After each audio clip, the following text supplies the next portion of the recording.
me, it's extremely difficult, really. I don't say it's impossible. You say it's impossible, that's your right to say. I don't believe that it's impossible to be a Muslim or to have a society, a Muslim society, and have a kind of democracy. You could do that. This is why I mentioned the case of Turkey. And also, when we talk about Iran, we have to put it in the context. Again, this is not to be against or in favor of the Islamic Republic of Iran. So we should put it in the context. This is why I mentioned the case of France. It took them a long time to get where they are. So it means that this is not really switch like this. I can't turn it off and on and then everything. That's the fast food culture. In the case of Iran, old country in terms of history, people remember and they don't forget those things. So in other words, I believe, if you ask my own opinion, that sorry for those who are not necessarily interested in, so I get out of the framework of the presentation. I would say that what is needed in Iran really is not a revolution, is education, is learning, because we had a revolution and the revolution failed. So another revolution is not that there is no guarantee that the next one is going to solve the problem. You and then gentlemen do. No, sorry, just. So the next question. You are doing the session. I'm a political activist. And, my main target is Iran because I'm born there. So just to say that I'm talking passionately about it from a position. You emphasized a lot that you are trying to see things objectively. I believe what you meant with academic is objective. At one point you said over 90% of Iranians is Muslims, right? What is the objective? What's the objectivity about that? Where is the stats coming from? I think you are brave to come up with that chart of power in Iran, because as you mentioned, it's so complex.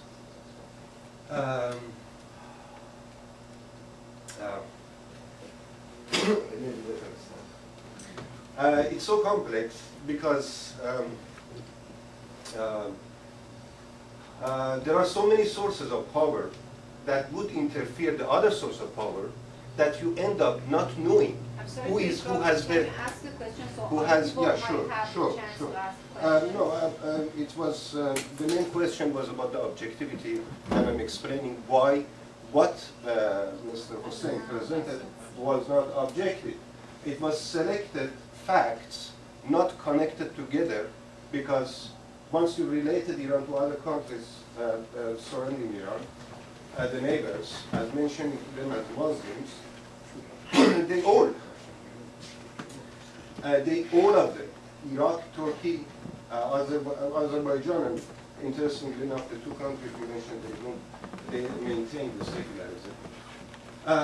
Afghanistan, Pakistan, all of them, Saudi Arabia, they are all influenced by the superpower at a time when they declared themselves Islamic, whether it was the old Iran,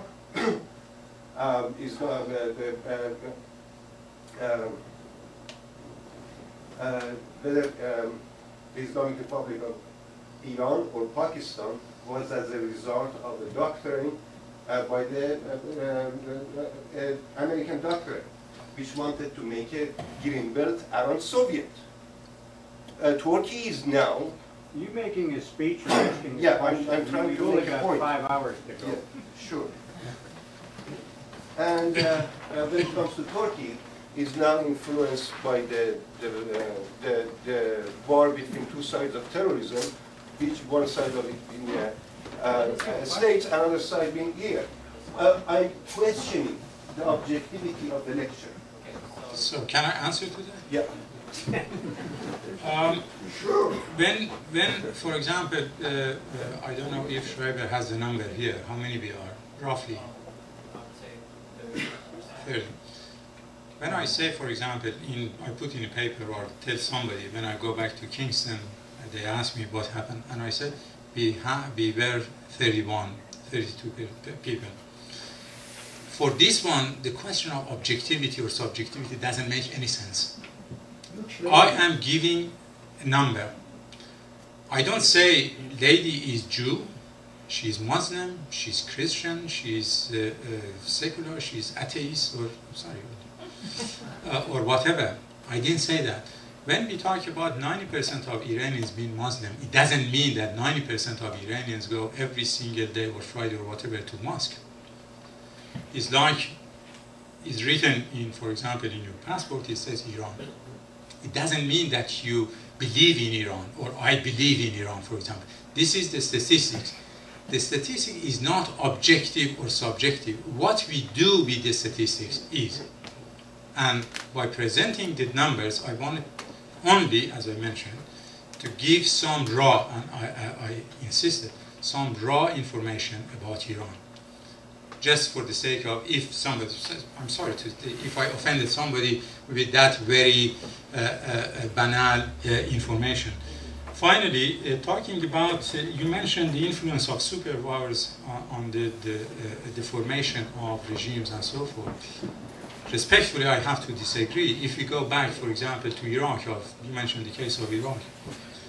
If you look at the constitution of Iraq, after created, imposed, or whatever, by the British, you don't really see the prominent place of Islam. You don't see that. You mentioned also, I believe that was maybe a mistake, that the Islamic Republic of Iran was influenced by the Americans and so forth in Green Belt, as you mentioned, and so forth. You probably you were talking about the Shah's regime. The Islamic Republic is not influenced, its constitution is not influenced by the Americans. As we know, it doesn't make it a good constitution, but it doesn't mean if we want to denounce something, we should not really always connect it to somebody else. Sometimes what we do is not good. That's not what I said. It wasn't about the constitution. It was building a country going to an Islamic Republic. Is there another question? Yes, I've got one question. I didn't get the answer. Where the statistic coming from? Oh, from anywhere. Like where? Open like any where? book. Open it. Give me one source, please. Go to what's the Where did you get it? Try the CIA World CIA, Factbook. for example. Thank you. Go to CIA. Go to Wikipedia. Anywhere you go, and it's easy to. Next question. I didn't invent it because I don't have the capability to sense the. So it's not coming from Iran. Okay. No, I didn't mention it came from. All right. Leave them alone. Okay. Yeah, go ahead. Professor, do you agree that Soviet Union had a socialist system and all the Western world, especially the capitalist world, started propaganda against the Lenin and ultimately against the Soviet system, ultimately it crumbled.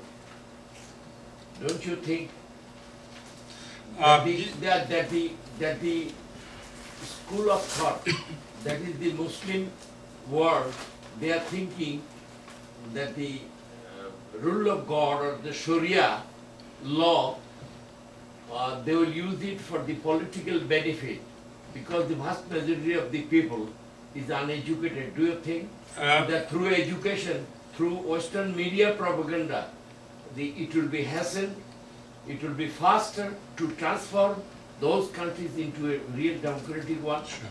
It seems that I failed really to express myself correctly. I think I mentioned that many times that education is extremely important. Islam is good. Islam could be bad. It depends really what you do with that. And I insisted many times really on the different interpretations of Islam. As for the USSR, that's out of my presentation, but